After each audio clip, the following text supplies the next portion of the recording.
money, money, money. Money, money, money. We got that Fly Nubian money. We talk about that money. We all about that money. Money, money, money, money, money, money. We got that Fly Nubian money. We talk about that money. We all about that money.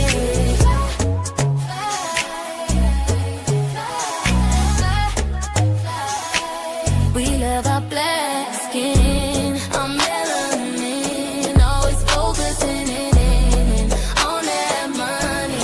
We always win, money never thin, 'cause we hustling, always focusing in money, money, money, money, money, money. We got that money, money, money, money, money. We that Fly Nubian money. Boss talk, only we stack it up.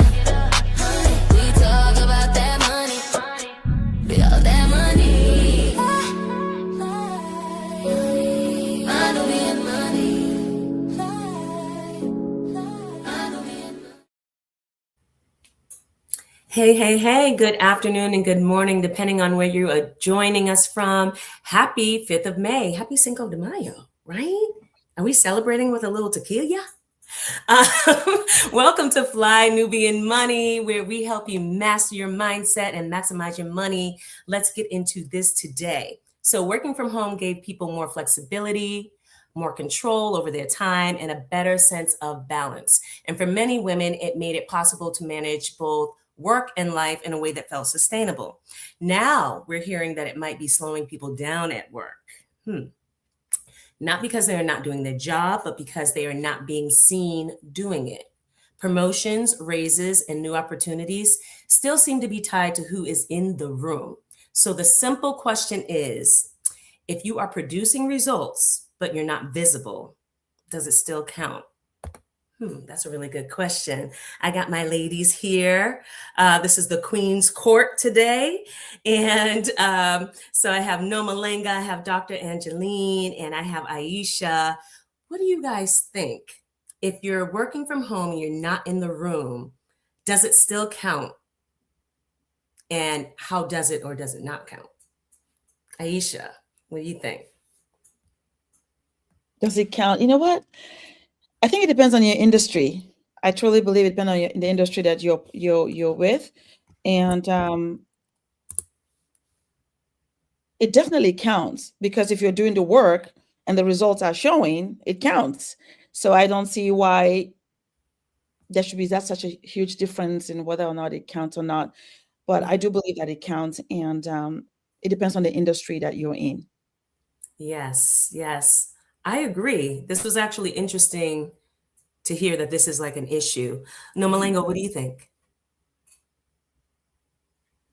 Hi, ladies. I think the main word that is important, Aisha actually already said it. It just depends on the results. If you're bringing the results, then I don't see why you need to see my face every single day. I actually believe that if you're part of a team, you do need to see each other's faces once in a while, but not every day. But I will say, though, like some of you ladies, I've worked with you for years and have never seen you in real life. So technology definitely does a lot in terms of getting us to see each other's faces, even though it's not right in person. So again, I'll go back to just results are what matter. And then I can't get off this conversation without saying that if we're talking about careers, my main career is being a wife and a mom. And of course, that makes a little money as well, or a lot. So no, it's not hurting my career. Okay. And Dr. Angeline, what about you? What do you think? If a woman, and we're specifically, I think, talking about women today, and that's odd that it affects women differently, but we'll get into that. If a woman is not in the office, how does that affect the results, or how the results are seen that she's producing? What do you think about that? Again, the ladies, I agree 100% with what the ladies say, as long as your results are there.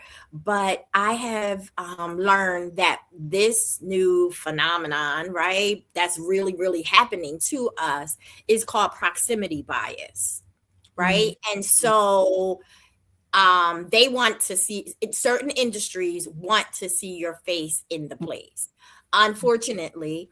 And so I understand how it impacts us as women. And then there's another whole story of how it impacts us as Black women. But I do agree, as long as I'm bringing the results, like Aisha said, and then like Nomalanga said, as long as you see me right here, we on meetings, right? We're having meetings, we're having conversation. I think if someone is a micromanager, that's when I think problems begin, because I've had the benefit of doing both. So Thank you for that perspective. The proximity bias, that's very interesting. And I have a feeling we'll probably be hearing a lot more of this as this conversation goes on, just in the world of, the corporate world. By the way, I'm Shalaye Camillo. And welcome, and welcome back to the show this week. I'm so glad that we are back. So my reaction, like I said, this was a little odd to me to hear that this was an issue.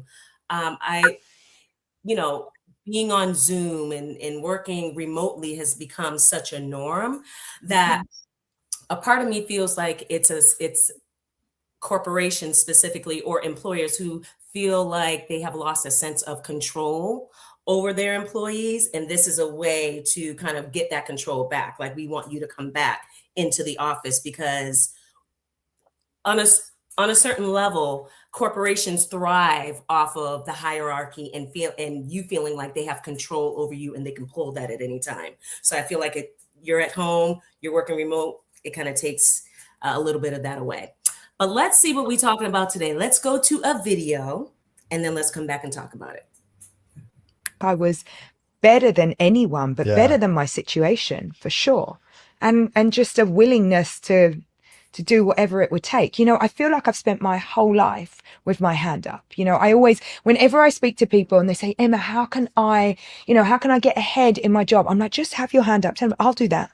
I did everything.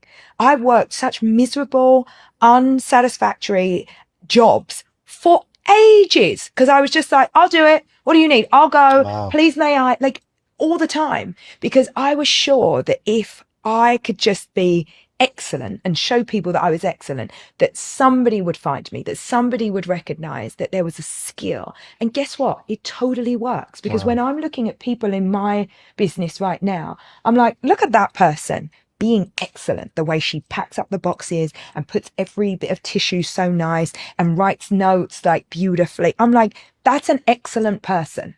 That's somebody who takes pride in what they do. Like, people notice when you do that. 100%. They really do. And they notice it in every way. And so I really believe that if you apply yourself and if you work really hard and if you don't try to make it a secret, great stuff is going to happen.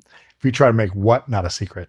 That you're up for it, that you want more, that you're ready to work hard. And I'm willing to do what it takes. I want you to be with your hand up. Yeah. I don't want to have to come and find you out of 500 people. And that's why I talk so much about, proximity and visibility. I need you there, right in the office, where I can see you, where you can see me, where you can see how I move, where you understand the flow of the business and what we're doing here. I don't want you on a Zoom call. No. I'm uninterested, like, entirely. And again, people are like, oh, but Emma, you're a woman and a mum, so surely you understand flexibility. Of course I do. Of course I understand that. But surely you understand that if you're really ambitious and you want a great career, visibility and proximity is essential. It's not a nice to have. It's just essential. Yes. Let's not set people up for, failure. It's like, just be honest about what is needed. You want a pay rise? I need to see you. In the office. Okay. So she said a lot there. And to me, it all makes sense, right? What she's saying, it does make sense. Visibility and proximity is essential. I wonder if, because she is at the level that she is at, it's easier for her to say that, because maybe she's grown to a certain point where she doesn't have to be in that hard place. But she did say that she did all of the hard things and she raised her hand. How do you show you're excellent from afar? How do you show you're excellent if you are working remotely? Because I feel like there are ways to do it, right? Because people have been promoted through this current environment that we're in and being, working from home and working remotely. People are digital nomads and go off to Mexico and they work. And I bet that this is also a lot depending on the industry. Yes. But how do you show you're excellent? Nomalanga, what do you think about that? I'm glad you talked about levels, because I can't tell how old she is or where she is in her career. But let's say I was about 25, maybe 30, 35, what she's saying was absolutely true. You're still trying to prove yourself. You're going hard, you're ambitious and all of that other stuff. But right now I'm just like, she's talking, I'm like, no, no, you see, because I'm at a different stage in life.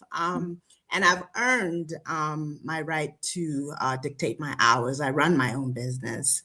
And I think it's very important to say at which stage. I'm actually at a stage where I refuse clients, I refuse money. And it's not a luxury, it's something that I've earned.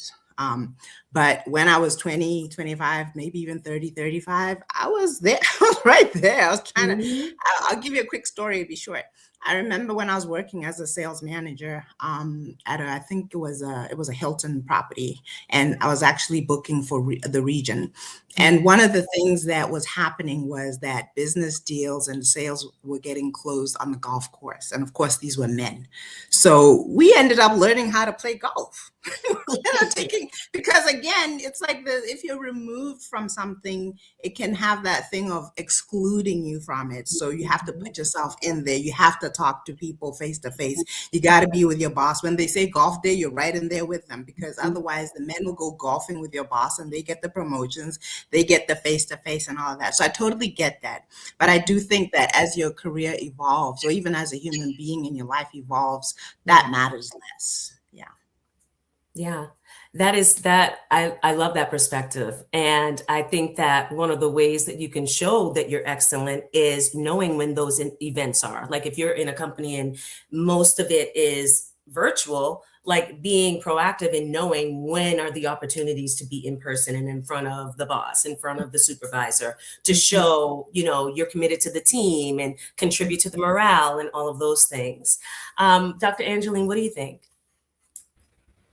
So I agree with Nomalanga. I also think that I also asked, what did we do with COVID when we couldn't go in, right? And we were still getting promoted.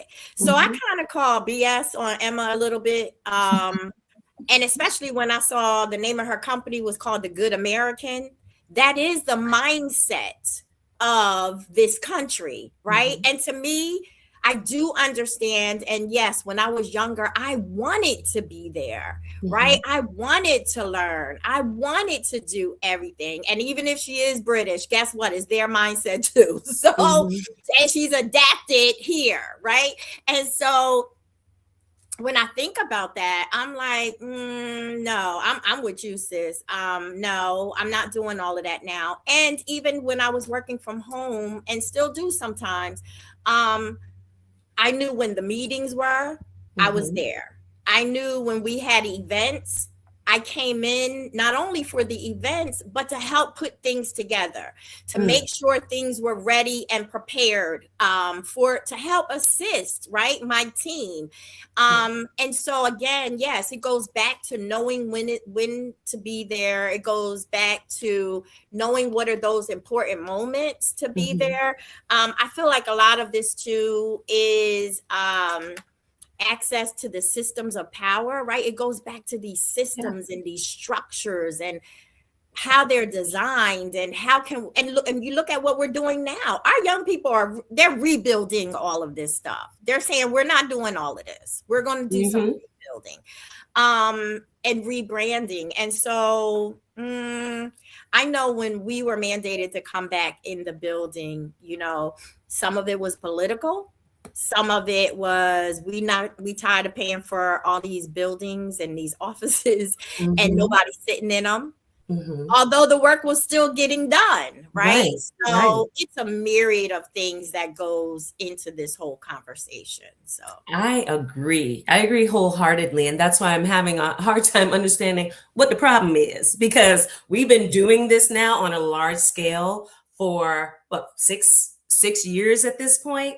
And Mhm. throughout those 6 years, like I have heard, stats about productivity being up. Then you hear stats about productivity being down. And Mhm. again, this may be industry specific, but Aisha, what do you think? Can you build a strong professional relationship remotely?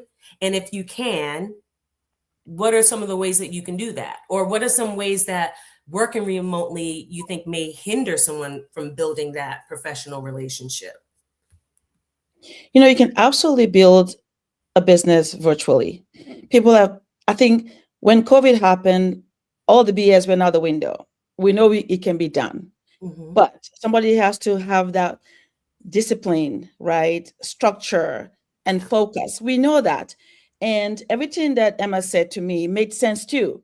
When I was 18, 20, in the industry, trying to do well to show who I was, that made sense then. And I love what Noma said. But I've earned where I'm at today.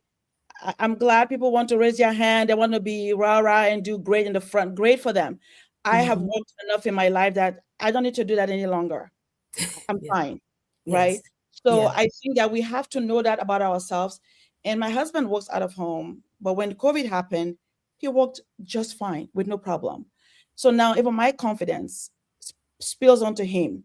When Mhm. something, maybe I have to go somewhere because I'm working remotely, and we train virtually, but we build in person. Meaning we have events, we go together, see each other, hug, talk, feel our energy.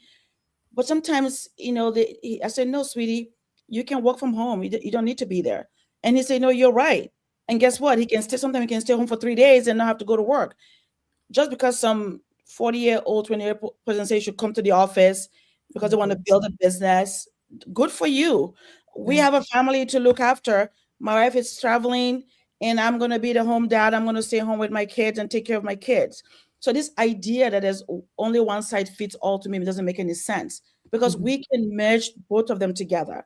And if I have somebody that tells me you have to be in person all the time, I'll tell them, well, good luck, because I think that you can do both. You can Yeah. definitely build a great business virtually and meet your team in person, just to have that camaraderie, because we need each other. We do need that energy, but it doesn't have to Mhm. be all the time. And you have to be here. I want to see you. Well, you're going to be looking at the mirror because I'm not going to be there. Right? So Virtual, it sounds virtual. like, yeah, it sounds like what we're all saying is it's based on where you are in your life. Yes. When you're younger and you're more gritty and you're trying to, a lot of times when you're younger too, the career that you start off in is not even the career that you end up in. So you're willing to do all these different things because you're learning different skills, and that is valuable. Raising your hand saying, I can do this, I can do that. You're learning different skills, and it's valuable. And she says she hires people that are in office. Yeah, I think that for her and her business, maybe that's the model. I don't Exactly. know a lot about her industry and what exactly she does, but maybe that's the model that it makes more sense for her to have people in her business who are actually in the office. So we're going Absolutely. to go to another video and check that out.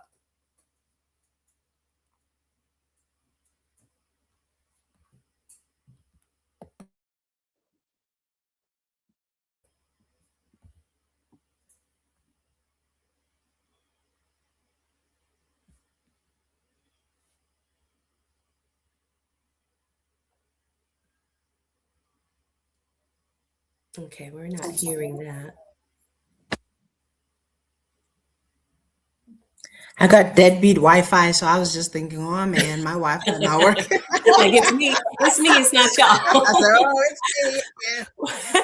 Well, let me ask you ladies this. Have any of you personally, do you know someone who got promoted based on like going back to the office or visibility over the performance of being behind the scenes or remote?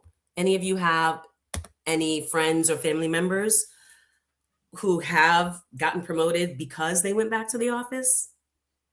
To me, it's been the same. There's no any difference. Yeah. There hasn't been anything. Oh wow, you're back in the office. Nothing. They're doing Yeah. just more. It's the same thing. It hasn't changed. I Right? actually have a friend who, so she works in healthcare, and a lot of it is on the phones anyway.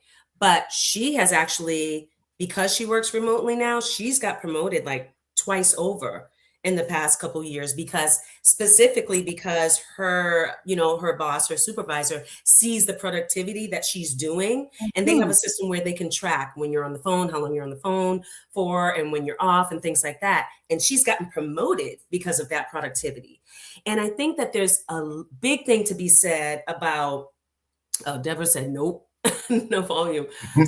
There's a big thing to be said about moms specifically and women specifically, and how to balance that work-life thing, because, I think we're all entrepreneurs here, right? So we're able to kind of be flexible. I cannot imagine if I had to be in the office at 8 a.m. and not out of the office until 4:35. How do your kids get to school? Who picks them up? Who makes them like the corporate work structure is not necessarily built for women to progress there and be moms. And I feel like, is this a patriarchy thing? Like wanting people to come back to the office, is it now trying to eliminate women from actually progressing how they've been progressing over the past several years and decade? What do you guys think? I don't think it stops you, because I loved that life. With our older two children, now they're 20 and 17. And when they were little, I remember, let me just say as a disclaimer, at that point in life, I was prone to like having a total meltdown. Like anything could set me off crying hysterically because it was just really hard to do it, right? Yeah. But I think I used to get up at 5 a.m., get them both ready because they were both in daycare, drive like crazy to the daycare, then drive like crazy to work.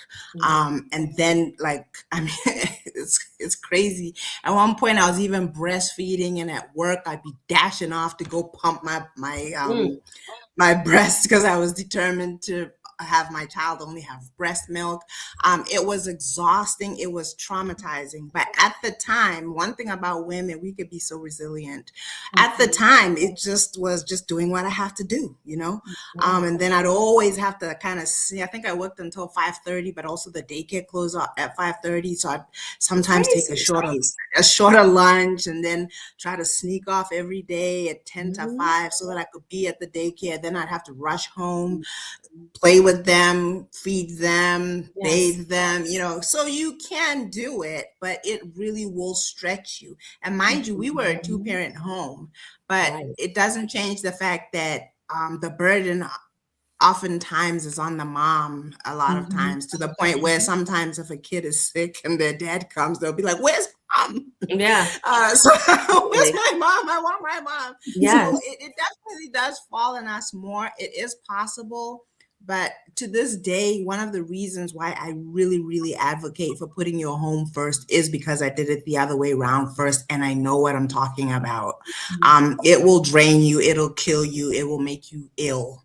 And it just doesn't make sense. It doesn't make it. And so why is this? So that is, we'll go to the video and we'll come back to that point, because why is the system set up that way? If you want women in the workforce and you want women to be moms and be wives and things like that, what do we need to do with this system that makes it complementary or able to be done without us saying we can do it because we're resilient?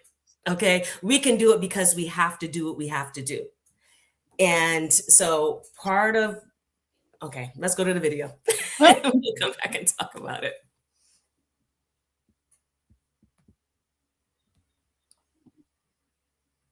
Oh, can't hear it. And not hearing that one.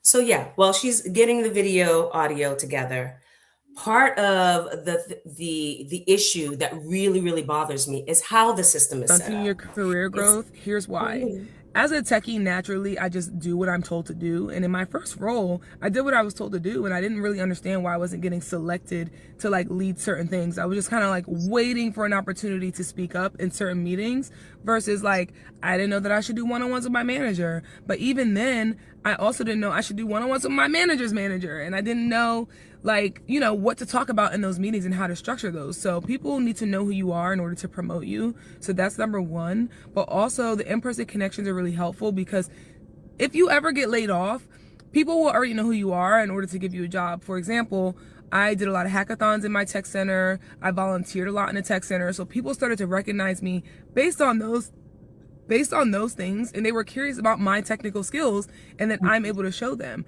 I'm also able to just walk downstairs and knock on a director's door and say, hey, what are your thoughts on X, Y, and Z? And that's how I get mentors in high places. And so when I'm ready for a new job, whether it be within the company or outside the company, I have this person who has my back. So I think that a lot of people get very comfortable in remote jobs, and it doesn't give you the visibility that you need. I've met so many people in the office, and I've been given so many opportunities to just walk up to leadership and tell them who I am in person. Like, it was a natural interaction that I was never going to get from working fully remote. So, you know, you got to take your career into your own hands. And I know that I probably didn't answer all the questions here. So ask me any questions that you have in the bottom. Okay, that depending on, we don't know what industry she's in, right? So in a certain She industry, said tech.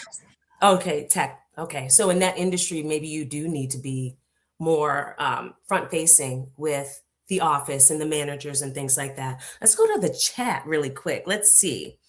Deborah said, oh, double AA82 said, yes, Deborah, I'm proof. Deborah said remote workers are getting promoted 100%. I agree. I know a lot. Dennis said, I'm grateful to have a womanator and a mentor. What is a woman? What is a womanator? Let us know what that is. Deborah said, my daughter works remotely and in the office, and she loves having the duality. That's a thing What's too. the whole point? Yeah, why is that one or the other? Right, right. So what the young lady was saying about her visibility, right? Mm-hmm. And she was able to progress once she started realizing that she needs to have one-on-ones with her manager and needs to have one-on-ones with her manager's manager. Mm-hmm. I feel like also, and I haven't been in corporate for a long time, right? Over 20 years. But I think it's important, and the employer should take onus on telling folks how they can be successful, especially if it's in a remote work environment, right? Yeah. It's one thing to just say, here is what we require, and you do that, but you're not really telling people, or you're telling certain people how they can do better, right? Right. So, you know, I do think that, yes, you should take initiative, but sometimes you don't know what to ask. You don't know what questions you have until you have a conversation, right? Or until you talk to someone and they say, oh, you need to be doing A, B, and C. So can we share in the responsibility of the employer saying, this is how you can be successful in this role, even though you're, you know, remote? So how do you get noticed and not become a secret? What do you think, Dr. Angeline? So I just want to say that, especially for Black women, just because you show up doesn't mean you're seen. So we still have to deal with being invisible right in the midst of the office. We still have to deal with being undervalued, even when we're doing the work. What I heard from this young lady, right, is somebody who's starting out. Right. She's looking for a mentor because she didn't have that.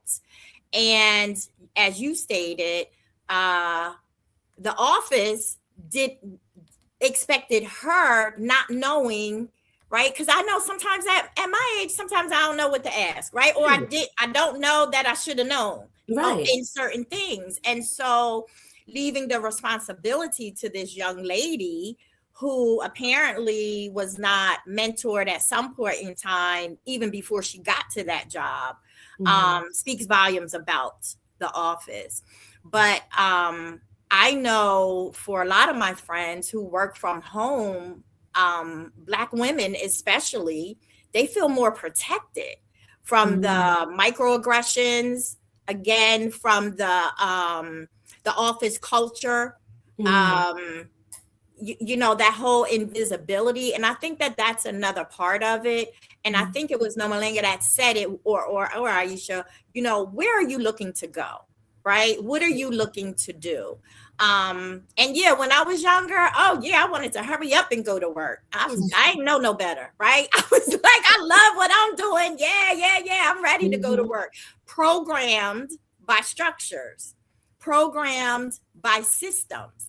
And one thing I do want to share this, we always talk about how resilient we are, but I really don't like that word in that context, because we are being celebrated for winning and surviving in systems that was never built for us, in systems that were never built for us to win. Yes. And so that's the labor and the laboriousness that is put on our backs. And then you want to congratulate us for making it on the other side. So yes. I'm real leery about that word resilient. It really triggers me sometimes, because I know that's the white supremacy that I dealt with in grad school. Oh my God, you're so resilient. Well, why are you doing your white supremacy crap and I won't have to be? How about that?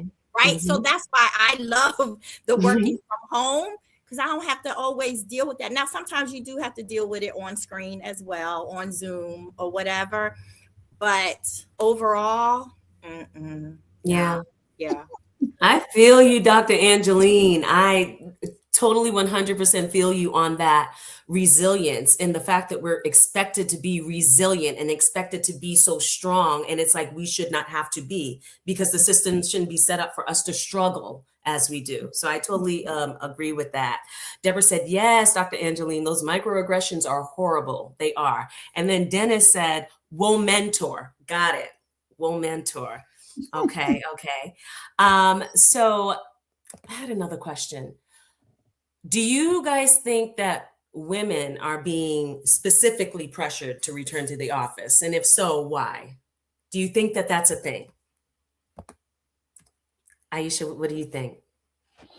I thought about that, and I think that honestly, at the end of the day, it just depends on the industry that you're in, right? And the person. Some people really need to be with other people. It's just how they're built. They want to work with other people. They thrive when they work with other people.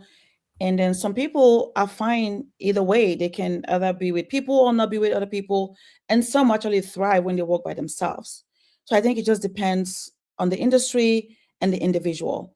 For me, I've been so blessed that I haven't had all those experiences where there's this office politics. There is, but it's not where it affects me so much, because in my industry, when I started as a young person, I knew what I wanted. I knew what I wanted to become, and I worked towards it. And I did the work because I wanted to be that. I didn't need anybody to tell me what to do. Some people do need that, but I didn't.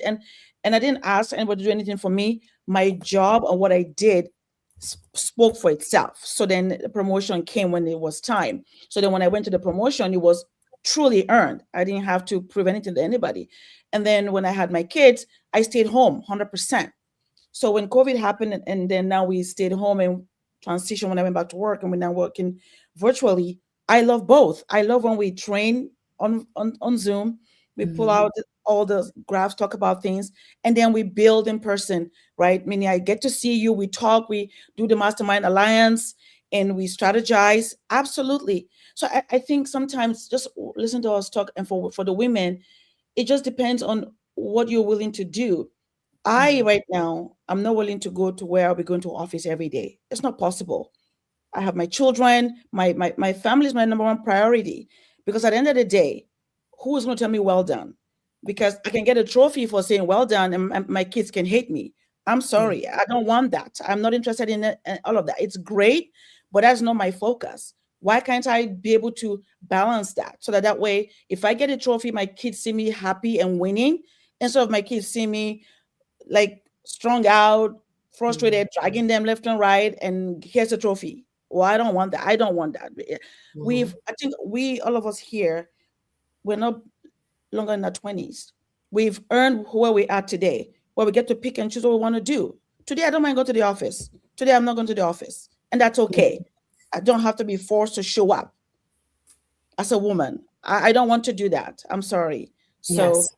that's how I feel about the whole women going back to the, no, it depends on what I'm doing. And if I don't want to do that, I want to have the choice and flexibility not to do that. That doesn't mean I'm not doing my job. It just means that I'm in a different location.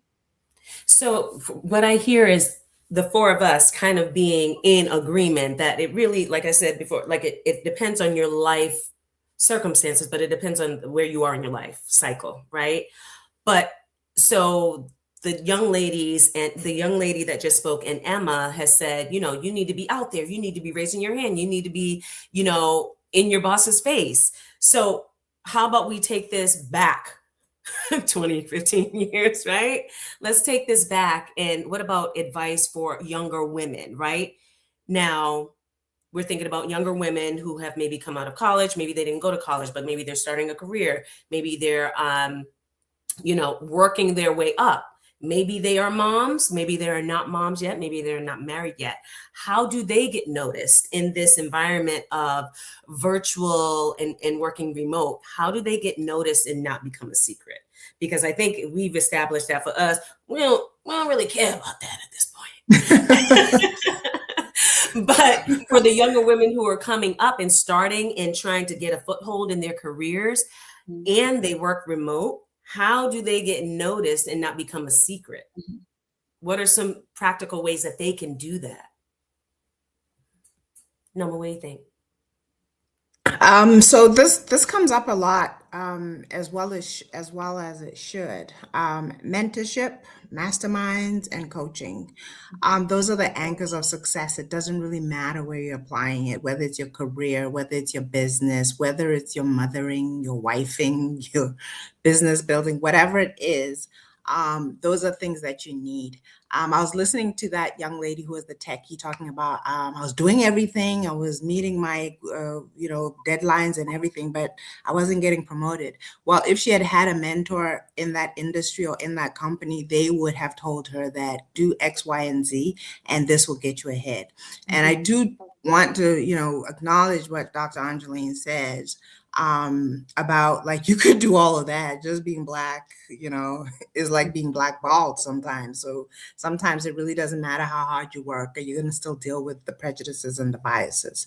But if we put those aside, I will say there's no way when you're just entering into a field to know what to ask, to know what to do, and all of those things. And it makes mentorship so important.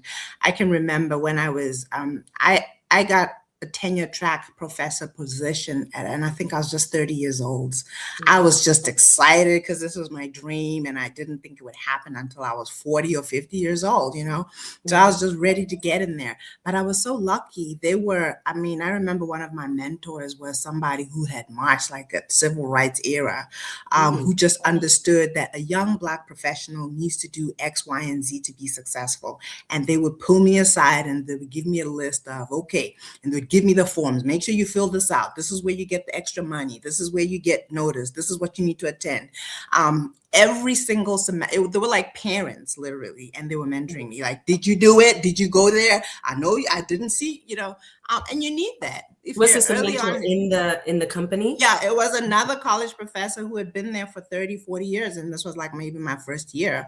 And wasn't even in my field because I was in the business department. He was a lawyer who actually owned his own law firm, but he was teaching law at the university or at the college. And then there was another one in the psychology department. But the thing is, that's how they behaved. They literally had their eyes out like, oh, there comes a young Black professional. Get her, make sure she knows, bring her in. Let's do this. Let's make sure. And they would call you. They would come to you. And that's when I started understanding that mentorship is so important. I already knew because I had run businesses and failed miserably. And only when I got mentorship did I really start to be successful. So I already knew, but they didn't let me not get mentorship. They really, and if there isn't that, because it's not always going to be that, you have to be working hard to get mentorship just in the same way that you would work hard to get to work or get to whatever, because that will either make you or it'll break you. And also sometimes you can work so hard and think you're doing everything right, and you'll be so frustrated because there's some missing pieces of information, and a mentor is there to kind of help you through that process. I'm glad that you mentioned mentorship. That's huge. I think that, and this is what I've heard from like cousins, like my little cousins, girls who are actually, one is at Emerson, and who are actually trying to, get their footing and things like that, trying to get a mentor. Like, I want a mentor. Like, how do I go about getting a mentor? So maybe after the video, we can talk a little bit about who they should be asking for mentorship and what they should be giving in return, because a lot of people just think like it's a free reign to just ask the questions, right? And it should be like a symbiotic type relationship. So let's go to a video and then we'll come back to that.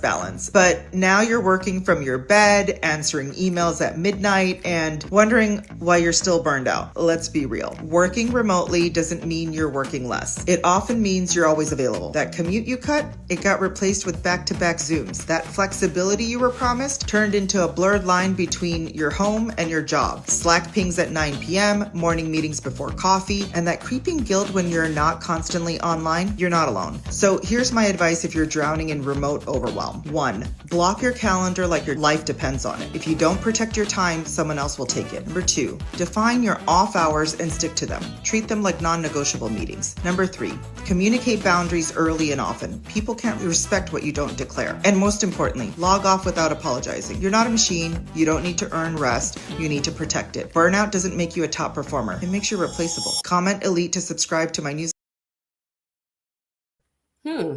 She gave a couple of gems there. I love the boundaries and the log off without apologizing, because I have friends who are like, oh, I'm so tired of these Zoom after Zoom after Zoom.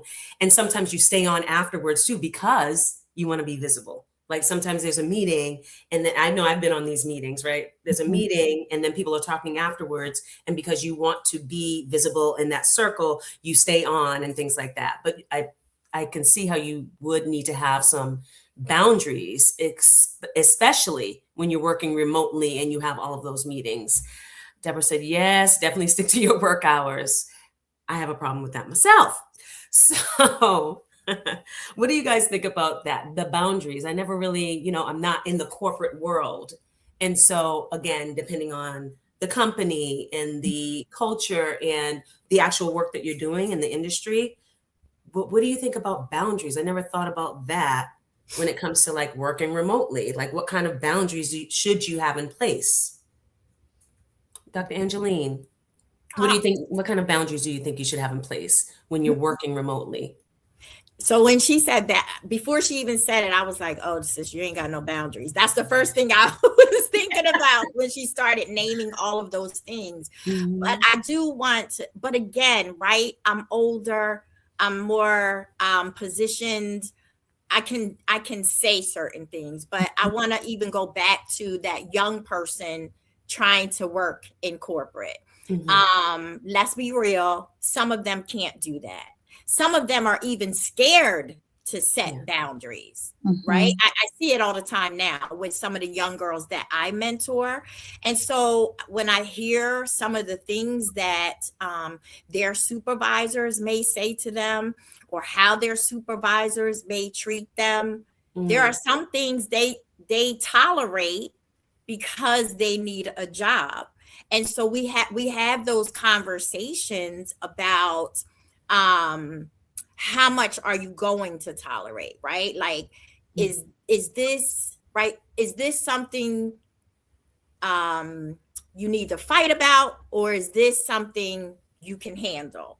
So all of that again goes with mentoring, and it's easy for us, right, to say this is what we're going to do because we're in these positions now. But I'm thinking about the young girls who I mentor, and for some of them, they're still learning how to get their voice. They're still learning that they have a voice. They're still learning their self-worth. They're still learning their value. They're coming straight out of college, some of them. For some of them, this might be their real first job, their real first professional job. So things are going to be trial and error for them. And so it's helping them navigate those spaces. If your job is abuse, then absolutely not. We got to find something else, right? Because there are some things that we all have had to deal with when we worked in those spaces that we just had to kind of, all right, I'm gonna let that one go, right? Like that type of thing. And know what we could let go and then what was just like, no, you really crossed the boundary when you said this or when you did this. So I think, again, I'm just thinking about the young women that come to me and have asked me, would you be my mentor, right? And one of my first questions that I ask them is, what are you looking for? And sometimes they don't know. Right.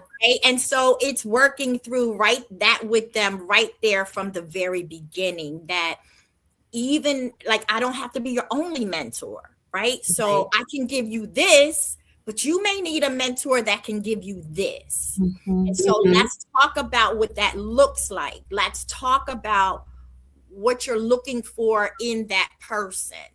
And so as Nomalanga said, it's so important to grab some of these young women as the professor snatched her up, right? And to let them know that you're available, or when they're coming to you, also let them know that I'm going to say things that you may not like, you may not want to hear, but you're going to have to hear it. And if you can't, then I might not be the one that's available to mentor you.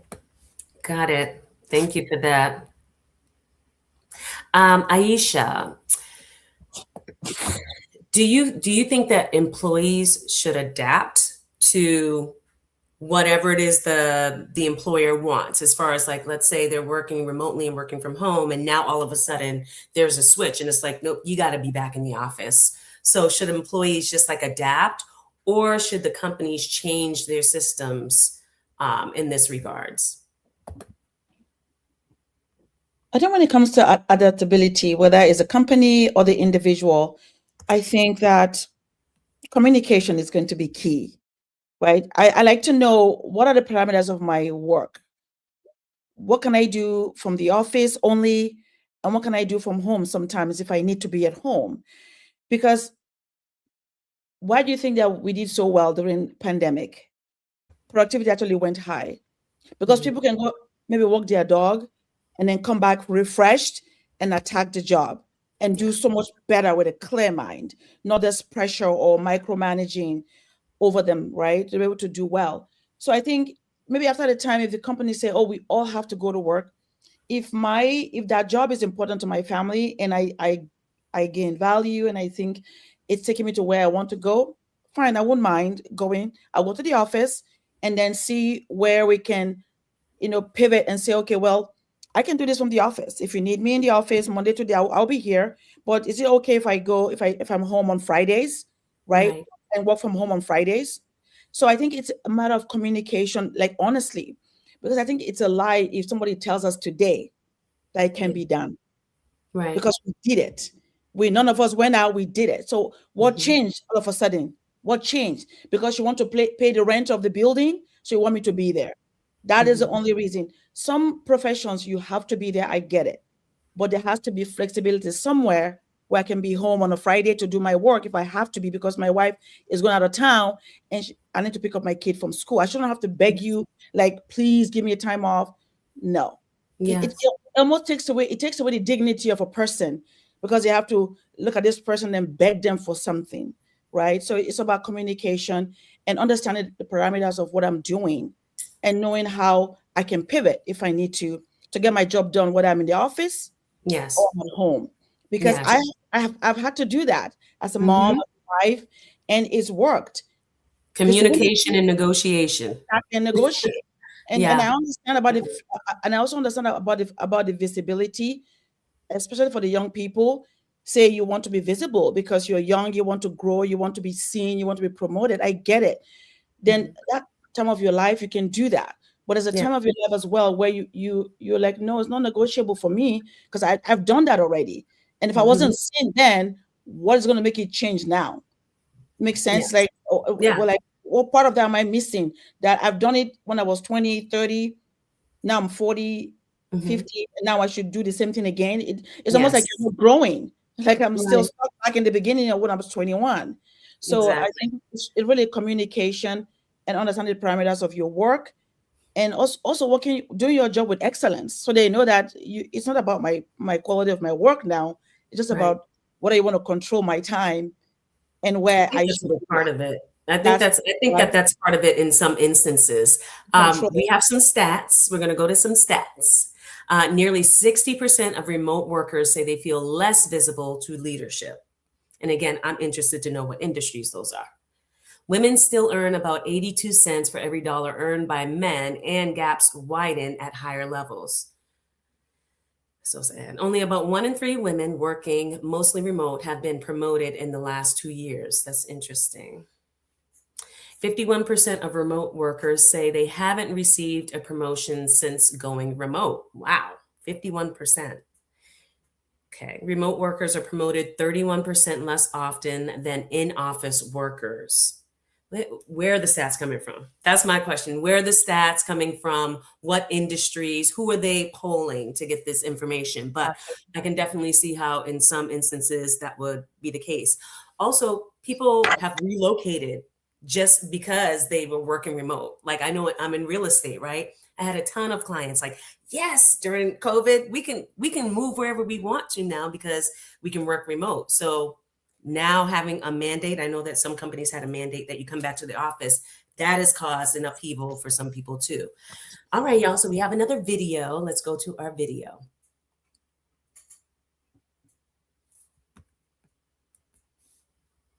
But I am ready to get hurt again. Remote work can be a very isolating experience. Depending on your personality type, I think we should always have it as an option. Everyone's life looks different, everyone's career looks different, but it can become a rather isolating scenario that sometimes exacerbates communication issues. There is something about a commute that can be a really decompressing thing. And no, you're definitely not going to get along with everyone you work with, but you can so much more easily form friendly interpersonal relationships with your colleagues when you see them on a regular cadence. It's where a lot of sidebar conversation can happen, and there's just some baked in separation. Also, it's much harder to get promoted if people aren't seeing your work and seeing you on a regular basis. And this depends on your role, it depends on your company, it depends on where you sit in the org chart. I have supported the C-suite for most of my career. No one is saying that one thing is right for everyone, but remote work can fully become a uniquely isolating sort of experience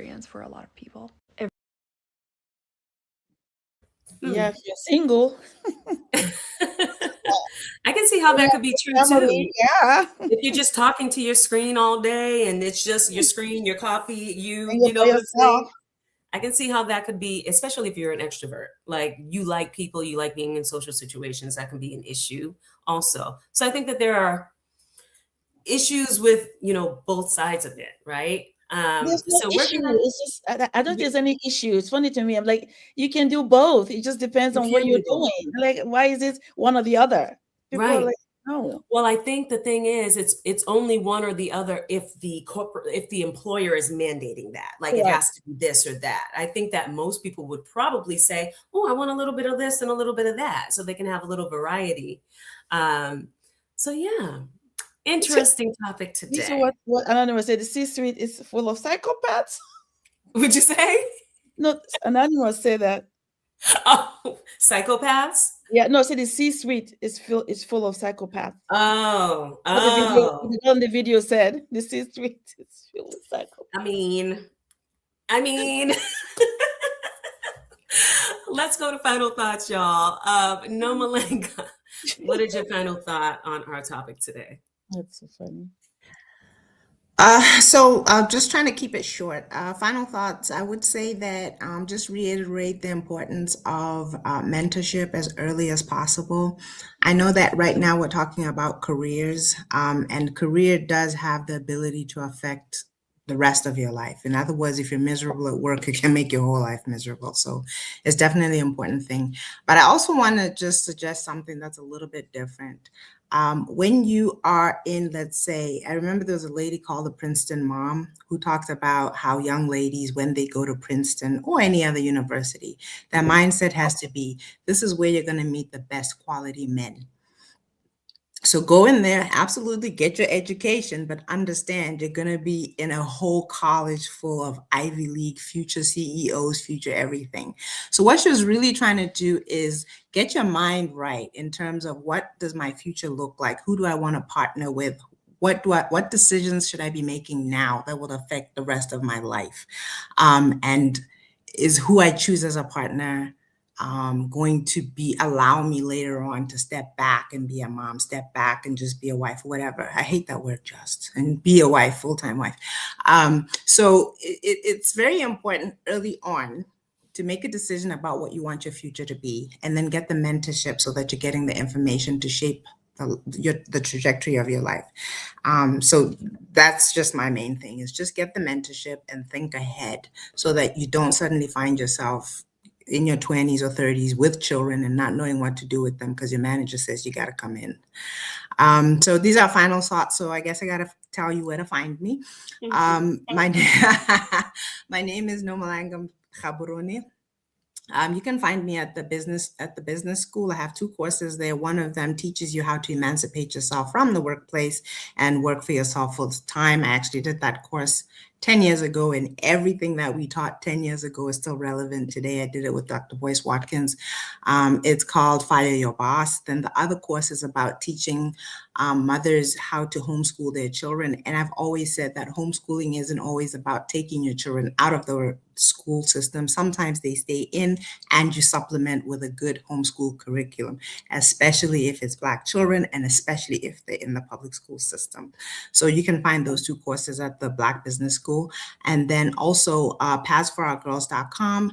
Please do support us. What we do is we support young girls who experience period poverty. Sometimes they miss school because they don't have sanitary supplies. We support them. The smallest donation counts. Please go to pathforourgirls.com. And as always, I want to thank our Fly Nubian Money and Fly Nubian Queen family because they really do support our charity. Awesome. Thank you, Nomalanga. Aisha, how about you? Final thoughts, and where can we find you? Working either virtually or in the office, honestly, it just depends on your industry and your personality and what you can do. I definitely believe that if you have the right mentors and you have a plan and your self-starter, your discipline, your focus, you can do it. You can do it. And there should be a way for you to personally find a way you can balance your time. And I can share with all of you that I'm in an industry where I truly believe it allows me to do that, allows me to be at home with my family. And if I do the work, I am visible. I don't have to beg anyone or prove anything. My numbers speak. I don't have to call anyone to say, did you see what I do? Or did you see what? No, just because of the work that I did. Mm-hmm. They see it, and you get your promotion with no question asked, no red tape, no calling anyone, no begging anyone. So if you're interested in that, talk to me. I can, because sometimes you just never know. Maybe that's what will help you, free you to have that autonomy and what that you're looking for. Talk to me. I can help you. And somebody was asking about insurance. That is, if I'm the insurance girl in the panel, because she was asking, who is the person? Please call me or reach out to me. But I truly believe that we can do we can do what works for our family. Nobody should dictate to you what will work for your family. You have to make that decision for yourself. If you're starting out, get the mentors, learn quickly, but be ready to work hard quickly so that you can get to where you want to be, so you can call the shots. Because we as human beings, we have the right to have dignity and not to be forced or pressed to do something just because we're working for someone. That because at the end of the day, the person that I want to say well done is God Almighty, not another human being. So think about that when whatever you decide to do. But if you want something that gives that flexibility and autonomy, really, talk to me, because there are places you can do that without anybody stopping you from growing. You can have that peace of mind and joy and true fulfillment in what you do. You can find me at AishaVersey.com or at the Black Business School as well. Thank you. Awesome. Dr. Angeline. All right, I'm gonna wrap this up real quick. Okay, everything that everybody said, rewatch the video if you need to hear some more stuff. And just real quick, if you're single, I am single, so no, ladies, you are not isolated just because you're single. All right, I still got a life outside of here. I am Dr. Angeline Dean, founder of Melanated Neurons Communiverse, an identity affirming STEAM, STEM mini museum in a box subscription box for Black children ages 7 through 12. You can find me at info@melanatedneurons.com or Intersystems with a Z on the end .rocks. Y'all heard that? info@melanatedneurons.com. Go there and hit up Dr. Angeline. I love that. Museum in the box. I'm gonna hit you up, Dr. Angeline. All right, I'm gonna be super quick. Okay, so my final thoughts, just some words to ponder on. Mentorship, boundaries, negotiation, and purposeful visibility. I am Shalaye with Vital Source Realty here in Boston, Massachusetts, and I can help you buy real estate or sell real estate anywhere in the United States, and I'd love to help my B1 family. So reach out to me. You can reach me at vitalsourcerealty.com, and you can also follow me on YouTube and Instagram at Shalaye Camillo. Y'all, thank you so much for having this conversation with us today. It was very interesting. And we will see you tomorrow, same time, 1 p.m. Eastern. I don't know what that is in all the other time frames, but 1 p.m. Eastern. I'm in Boston, y'all. Peace. Have an awesome day. Bye-bye.